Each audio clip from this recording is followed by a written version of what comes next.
네, 오늘 본문은 남유다 멸망 후에 바벨론에서 70년 포로 기간이 끝나고 포로 기한을 이제 하게 되는 과정이 그 배경입니다. 총 3차례의 포로 기한이 일어나게 되는데요.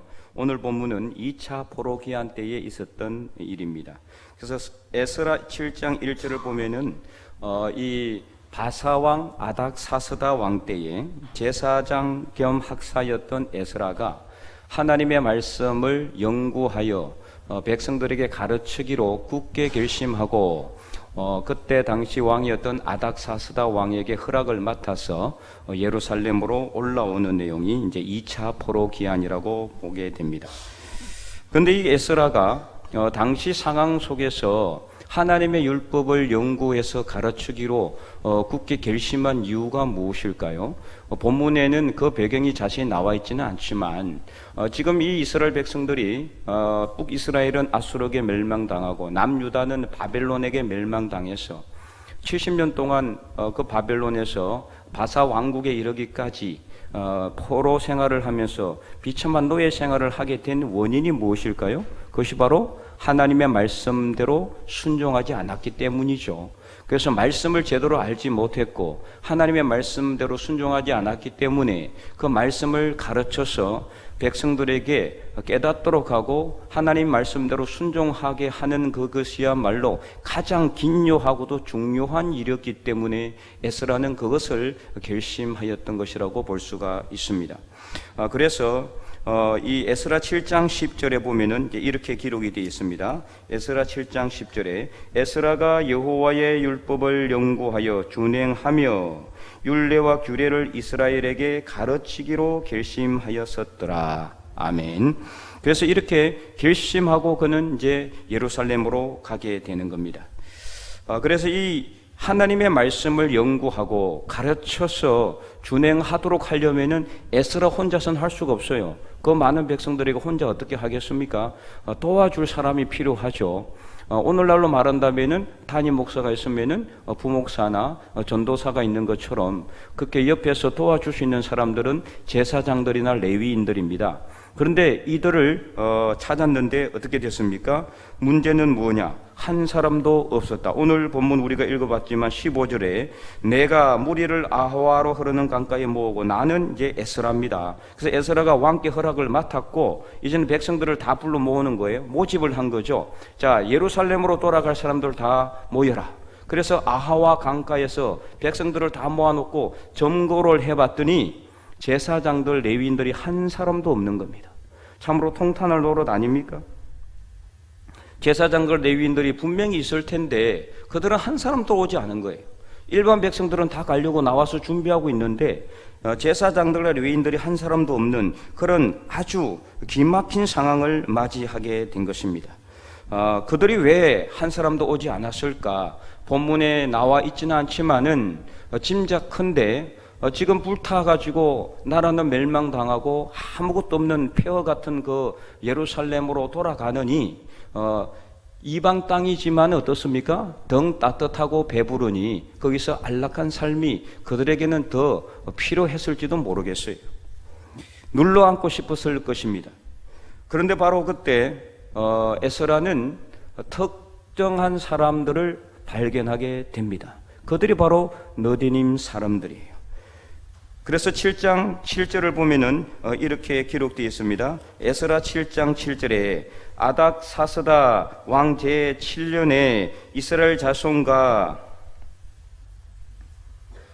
제사장들과 레위 사람들과 노래하는 자들과 문지기들과 너디님 사람들 중에 이 너디님 사람들이 있었다라는 거죠. 이 너디님 사람들을 이 에스라는 발견하게 된 거죠. 이 사람들이 있었지. 그래서 이 사람들에게 특별한 것을 부탁하게 된 거죠. 그래서 그들에게 무엇을 부탁했느냐? 16절에서 17절에 보면은 이렇게 기록이 되어 있습니다. 오늘 보는 우리가 읽었잖아요. 이에 모든 족장 곧 엘리에셀과 아리엘과 스마야와 엘라담과 아립 야립과 엘라단과 나단과 스가랴와 머술람을 부르고 또 명철한 사람 요야리가 엘라단을 불러서 가시바 지방으로 보내어 그곳 족장 이또에게 나가게 하고 이또와 그의 형제 곧 가시바 지방에 사는 너디님 사람들에게 할 말을 일러주고, 이미 이 너디님 사람들은요 그 전에 이 2차 포로기한 명단에 있었어요. 그러니까 그들은 나와 있었다라는 거죠. 그 사람들을 다시 찾은 것이 아니라 그 백성들 사이에 이 너디님 사람들이 끼어 있었다라는 거죠. 그래서 이 사람들에게 특별 지령을 내리는 내용이 뭐냐, 너디님 사람들에게 할 말을 일러주고 우리 하나님의 성전을 위하여 섬길 자를 데려오라, 이렇게 특별 지시를 내리게 된 거죠. 그래서 이 사람들이 어떻게 합니까? 다 각지로 가서 이 제사장과 레위인들을 찾아내기 시작하는 겁니다. 18절과 19절, 우리 하나님의 선한 손의 도우심을 입고 그들이 이스라엘의 손자 레위의 아들 말리의 자손 중에서 한 명철한 사람을 데려오고 또 세레비아와 그의 아들들과 형제 18명과 하사비아와 머라리 자손 중 여시야와 그의 형제와 그의 아들들 20명을 데려왔다, 이렇게 기록이 되어 있죠. 그래서 이 너디님 사람들이 에스라를 도와서 예루살렘으로 돌아가서 에스라를 도와줄 제사장들과 레위인들을 찾아내서 함께 데리고 오게 된 것입니다.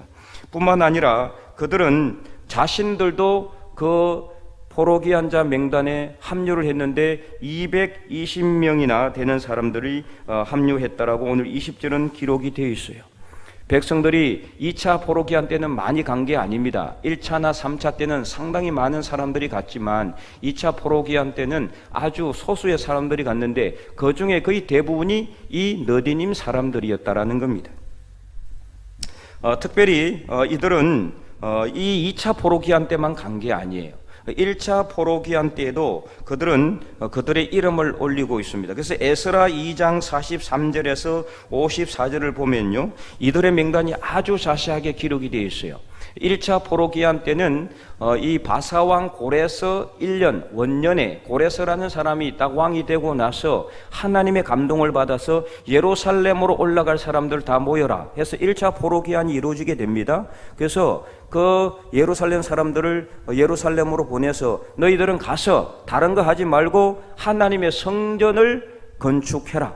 그래서 만들어진 성전이 어떤 성전입니까? 스룹바벨 성전이에요. 스룹바벨, 여호수아, 그래 이런 사람들 중심으로 해서 예루살렘으로 올라갔는데 그들 중에 누구도 있었다고요? 너디님 사람들도 있었다라는 거죠. 그런데 이 사람들이 이름이 다 기록이 되어 있어요. 에스라 2장에 보면은 이 사람들 이름이 자세하게 기록이 되어 있는 것을 볼 수가 있습니다. 성경 어디에도 이방인들의 이름을 이렇게 자세하게 기록해 놓은 곳이 없어요. 뿐만 아니라 이들은요, 예루살렘 성벽 재건을 위해서 또 포로기한이 이루어집니다. 그 중심 인물이 누굽니까? 느헤미야입니다. 느헤미야. 그래서 느헤미야서에 보면 그 내용들이 쭉 기록이 되어 있어요. 1차 포로기한은 스룹바벨 중심으로 예루살렘으로 돌아와서 성전을 건축했고, 2차 포로기한 때는 에스라가 일단의 사람들과 너디님 사람들을 데리고 예루살렘으로 돌아와서 하나님의 율법을 가르치고, 3차 포로기한 때는 느헤미야가 많은 사람들을 데리고 역시 예루살렘으로 돌아와서 무너진 예루살렘 성벽을 재건하는 일을 하였던 건데, 이 1차와 2차와 3차 포로기한 때 다 그 이름을 정확하게 성경에 기록한 사람들은 이 너디님 사람들밖에 없었다라는 겁니다. 그래서 느헤미야서를 읽어보면은요, 무려 8번이나 이 너디님이라는 이름이 나와 있어요. 그래서 느헤미야서를 읽어보면은 이 너디님 사람들이 끊임없이 거론되고 있고 기록되어 있다는 것을 알 수가 있습니다. 그만큼 너디님 사람들이 하나님의 성전을 건축하고 예루살렘 성벽을 재건하고, 그래서 하나님의 말씀대로 살아가는 그 성전 삶의 중심에 이 너디님 사람들이 계속해서 등장하고 있다는 것을 알 수가 있어요. 그 존재감이 대단했다는 것을 알 수가 있다는 거죠. 그럼 도대체 이 너디님 사람들이 어떤 사람들이기에 이렇게 포로기한 자 명단에 빠지지 않고 그들의 이름이 올라져 있고 성경에 그 이름이 정확하게 기록될 정도로 그들이 이렇게 자주 등장하고 있을까? 이 너디님이라는 용어는요, 바쳐진 사람들 혹은 주어진 사람들이라는 뜻이에요. 바쳐졌다. 어디에 바쳐졌을까요? 하나님의 성전에 바쳐진 거예요. 주어진 사람들, 누구에게 주어졌느냐? 제사장들과 레위인들에게 주어져서 그들을 돕는 일, 그들이 시키는 일을 다 할 수 있는 그런 노예 같은 삶을 살도록 했다라는 거죠. 그래서 이 너디님 하면은 성전 노예를 가리키는 그런 용어가 되었습니다. 근데 이들이 본격적으로 등장한 곳은 어디냐면은 여호수아 9장입니다.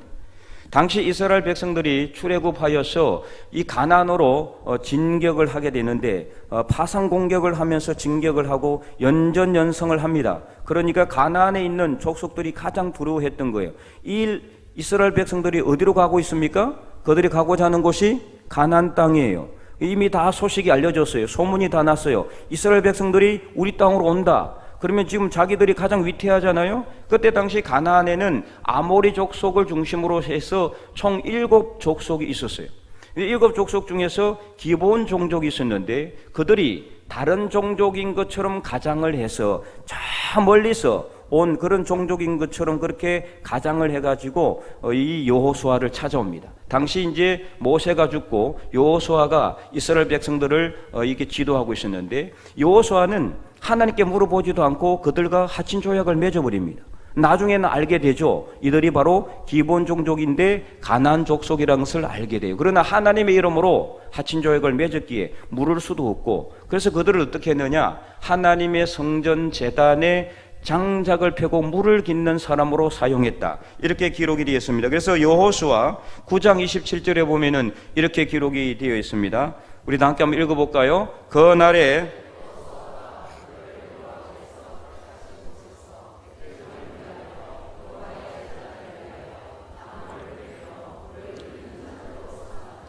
오늘까지 이러니라. 아멘.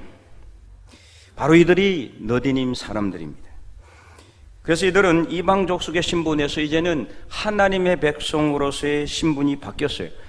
비록 성전 노예로 살지만은 이제는 이방 족속이 아니라 우상을 따르고 우상을 섬기는 이방 족속들이 아니라 하나님의 성전을 섬기는 하나님의 백성으로서의 신분이 바뀌게 된 거죠. 비록 이스라엘 백성들처럼 좋은 집에 살고 편안하고 안락한 삶은 살지 못했고, 때로는 눈칫밥을 먹고 유대인들로부터 차별 아닌 차별을 받으면서까지 노예처럼 살지라도 하나님의 날개 보호 아래 들어가는 것을 그들은 선택했던 것입니다. 그랬을 때 하나님께서도 그들을 철저히 보호하셨습니다.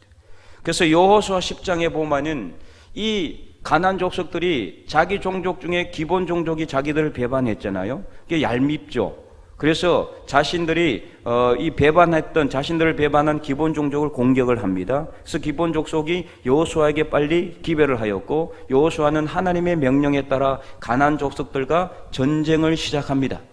그리고 여호수아가 하나님께 기도하죠. 태양과 달을 멈추게 해달라고 기도했을 때 하나님께서 태양과 달을 멈추게 하셔서 하루 종일 해가 중천에 떠 있는 상태에서 이스라엘 백성들이 가나안 족속들을 완전히 진멸하기까지 태양이 지지 않았고 달이 뜨지 않았다, 움직이지 않았다라는 겁니다. 여기는 뭘 의미하는 겁니까? 태양이 멈추었다는 것은 지구의 자전과 공전이 멈췄다는 걸 의미해요. 천체의 변화를, 기적의 역사를 일으키시면서까지도 하나님은 자신의 날개 보호 아래 들어온 이방 족속 기본 종족을 지키기 위해서 놀라운 기적의 역사를 이루시게 된 겁니다. 오늘 우리도 마찬가지예요. 오늘 우리도 유대인들에 비하면 우리는 이 너디님 사람들 같은 이방 종족입니다. 원래 구원은 우리에게 올 것이 아니었습니다. 유대인들 것이었습니다. 그러나 그들이 메시아이신 예수님을 부인했기 때문에 그 구원의 물결이 우리에게 흘러오게 된 것입니다. 그래서 오늘 우리도 하나님의 날개 보호 아래 들어가기로 결단하기만 하면은 하나님은 태양을 멈추고 달을 멈추면서까지라도 오늘 우리를 지키시고 분명히 보호하실 줄로 믿고 확신하시기 바랍니다. 그래서 하나님께서 이들을 철저하게 지키고 보호해 주신 건데, 그런데 이들이 의탁했던 나라 이스라엘이 하나님의 말씀에 불순종함으로 인해서, 범죄함으로 인해 하나님께서 그들을 심판하셔서 그들은 나라가 멸망하게 되었고, 이 너디님 사람들도 결국에는 포로로 붙잡혀서 바벨론으로 끌려가게 된 거죠. 그런데 이때가 그들에게는 가장 좋은 조로의 기회였을 것입니다. 신분을 상승시킬 수 있는 최고의 기회였을 것입니다. 왜냐하면 예루살렘으로 애써서 돌아갈 필요가 없었기 때문입니다. 예루살렘으로 돌아가는 것이 명령도 아니고 강제도 아니었습니다. 자원하는 것이었기 때문에 안 가도 누가 아무나 뭐라 하고 하지 않습니다. 예루살렘으로 돌아가면은 그들에게 남아있는 건 뭡니까? 성전 노예입니다. 제사장과 레위인들이 시키는 대로 장작을 펴고 물을 깃는 삶을 또 해야 됩니다. 그러나 바벨론에서는 그렇게 할 필요가 없었죠. 얼마든지 자기들이 기회만 잘 잡으면은 신분 상승할 수도 있었고 잘 먹고 잘 살 수 있는 기회가 있었을지도 모릅니다. 그러나 그들은 그 길을 선택하지 않았습니다. 그래서 그들은 비록 성전의 노예처럼 살지라도 하나님의 품 안으로 들어가는 것을 선택하였던 것입니다. 서러웠던 노예의 시제를 더 이상 겪지 않아도 되었는데, 바벨론에 눌러앉아서 편안하고 안락한 삶을 살 수도 있었지만 그들은 그 길을 선택하지 아니하였고 고생길이 흔한 포로기한 자의 명단에 자기들의 이름을 올리게 된 것입니다. 1차 포로기한 때도 2차 포로기한 때도 3차 포로기한 때도 그들은 적극적으로 그 행렬에 동참했습니다. 제사장과 레위인들도 문을 걸어 잠그고 한 사람도 2차 포로기한 때 나오지 않았던 그때에도 그들은 기꺼이 220여 명이나 되는 사람들이 포로기한 자의 명단에 이름을 올릴 정도로 믿음의 충성을 다했고 그들은 믿음의 의리를 굳건하게 지켰던 것입니다. 이들은 사사기와 여호수아에서 기록된 이스라엘이 가나안 정복 전쟁 때 다 정복하지 못하고 남겨둔 그런 이방 족속이 더 이상 아니라 이제는 완전히 우상을 섬기는 이방 족속에서 하나님의 백성으로서 그 신분이 정해진 것을 말해주고 있는 것이죠. 비록 인정받지 못하고 주목받지 못하고 대접받지 못하고 그래서 물을 깃고 장작을 패는 그런 삶을 살아야 했지만 하나님의 성전을 섬기는 일이 그들에게 있어서는 가장 기쁘고 감사하는 일이었을 것입니다. 그들의 조상들이 성전을 섬기기 시작한 지 1000년이나 흘렀지만 그들은 여전히 자신들에게 주어진 위치를 굳건하게 지켰습니다. 그래서 하나님의 충성된 백성으로서 믿음과 신념을 끝까지 지켰습니다. 유대인들로부터는 차별받고 멸시받고 조롱받았을지 몰랐지만 그들은 하나님의 성전을 섬기는 일이야말로 그들에게는 최고의 보람이었고 기쁨이었고 감사였을 것입니다. 제사장들과 레위인들이 안일만 생각하여 문을 걸어 잠그고 있을 때도 그들은 그들을 찾아서 오히려 그들을 설득하여 예루살렘으로 데려가는 일에 적극적으로 동참할 정도로 열심인 사람들이었습니다. 이처럼 오늘 우리도 아무것도 내세울 것이 없고 잘난 것도 없지만 하나님의 성전 한 기퉁이라도 우리가 붙들 수만 있다면은 그것이야말로 가장 기쁘고 감사한 일이 아니겠습니까? 그러므로 사랑하는 성도 여러분, 오늘 우리도 이 너디님 사람들의 충성된 믿음과 신앙의 정절을 본받을 수 있기를 바랍니다. 그래서 하나님의 일을 하는 데는요 기천이 없고 차별이 있을 수가 없습니다. 어떤 일이면 어떻습니까? 성전에서 청소하는 일이면 어땠고 성전에서 가만히 서서 하나님 앞에 바라보는 일이면 어떻습니까? 하나님의 성전에 있는 것 자체가 감사한 일이요 기쁜 일이요 즐거운 일이요 복된 일이 아니겠습니까? 그래서 오늘 우리는 하나님의 성전을 섬기는 일에 최선을 다해야 하는 겁니다. 매번 주말이 되면은 이 성전이 시끄럽습니다. 여기저기 막 왁자지껄 떠드는 소리도 있고 그 소리가 뭐냐? 바로 우리 여전도 회원들이 나와서 성전을 청소하는 그런 소리요. 그래서 매번 주말이 되거나 그러면은 곳곳에 우리의 여전도 회원들이 나와서 깨끗하게 청소를 하는 일 그런 것들을 바라보면은 참 너무나 감사가 됩니다. 그리고 정기적으로도 우리 남성계 회원들과 협력하여서 교회를 잘 가꾸고 이곳저곳을 청소하고 이런 일들을 바라보고 있느라 하면은 야, 이 사람들이야말로 너디님 사람들이 아닌가 그런 생각을 하게 됩니다. 또 주방에서 새가족과 주일학교 교사로, 찬양대원으로, 안내위원으로, 헌금위원으로, 방송실에서 또 알게 모르게 누가 보든 보지 않든 교회 안팎에서 풀을 뽑고 제초를 하고 풀을 베고 하단을 가꾸고 나무를 자르고 물을 주고 꽃을 가꾸고 하단을 우리가 예쁜 꽃으로 가꾸는 이런 일들이 정말 누가 시켜서 하는 것이 아니라 우리가 하나님의 성전을 섬기고 가꾸는 일이야말로 정말 기쁘고 감사한 일이기에 하는 일인 줄로 저는 믿습니다. 바로 여러분들이야말로 오늘날 너디님 사람들인 것을 저는 분명히 믿습니다. 구역장 건찰로서 강남성계 여전대 회원으로서 맡은 일들을 충성스럽게 감당하는 여러분들이 너디님 사람들입니다. 또한 재직 회원들뿐만 아니라 우리 70세 이상 은퇴하신 분들도 늘 교회를 사랑하고 기도로 동력하고 예배 자리를 이렇게 지켜주는 일이야말로 바로 너디님 사람들과 같은 충성된 믿음의 사람들임을 저는 믿습니다. 하나님의 임재 연습이라는 책이 있습니다. 제가 일전에 한번 소개한 적이 있는데 그 책에 나와 있는 주인공 로렌스는 나이가 많고 다리를 절어서 아무도 일꾼으로 써주지 않는데 개우 수도원에 허드렛 일을 하는 조건으로 숙식을 제공받게 됩니다. 아무도 주목하지 않았습니다. 하는 일도 느리고 그리고 잦은 실수를 해서 많은 사람들로부터 아무런 주목도 받지 못했는 그 사람이 하나님은 주목하였습니다. 왜냐하면 그는 어떤 일을 하든지 간에 항상 하나님께 기도하며 감사하는 마음으로 하였기 때문입니다. 그래서 작은 일을 할 때도 사소한 일을 할 때도 그는 하나님께 아뢰며 감사하는 마음으로 했어요. 땅에 떨어지는 티끌 하나 주울 때도 하나님 감사합니다. 그리고 후라이팬에 계란을 뒤집을 때도 하나님께 감사하는 마음으로 허드렛 일을 하면서 수사들의 모든 뒤치다거리를 하면서도 걸레를 빨면서도 마당을 썰면서도 복도를 닦으면서도 그는 하나님께 아뢰고 하나님께 감사하는 마음으로 모든 일을 감당했을 때 자신도 모르게 그는 하나님의 임재를 체험하게 됩니다.